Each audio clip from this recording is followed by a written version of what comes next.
Hi friends, మనం గత కొన్ని శ్లోకాలుగా మనస్సును, ఇంద్రియాలను ఎలా అదుపు చేయాలో తెలుసుకుంటూ ఉన్నాం. ఇప్పుడు మనం ఈ చర్చలో ఒక నిర్ణయాత్మకమైన దశకు చేరుకుందాం. ఒక మనిషి ఎప్పుడు పరిపూర్ణ జ్ఞాని అని పిలువబడతాడు? అతని బుద్ధి ఎప్పుడు స్థిరంగా మారుతుంది?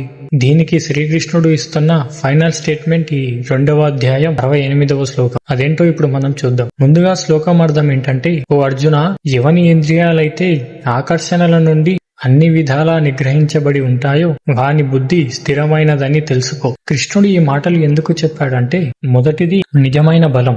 శత్రువులను చంపడం మాత్రమే కాదు, తన ఇంద్రియాలను జయించడమే నిజమైన బలం అని కృష్ణుడు గుర్తు చేస్తున్నాడు. రెండవది సర్వస్వం, అంటే అన్ని విధాల.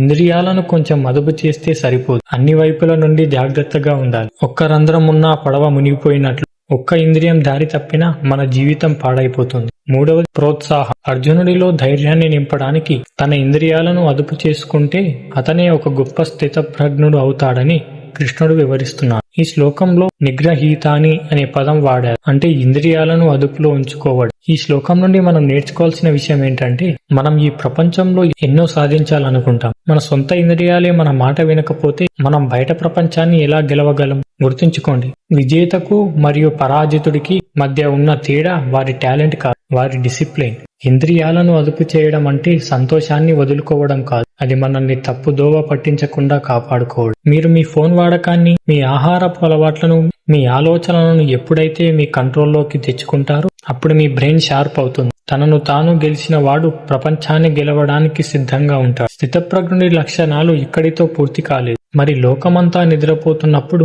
జ్ఞాని ఏం చేస్తాడు? జ్ఞాని మరియు సామాన్యుడి మధ్య ఉన్న ఆసక్తికరమైన తేడాను శ్రీకృష్ణుడు తర్వాతి శ్లోకంలో చెప్పాడు. ఆ అద్భుతమైన పరమార్థం కోసం మన ఛానల్ని సబ్స్క్రైబ్ చేసుకోండి. జై శ్రీకృష్ణ.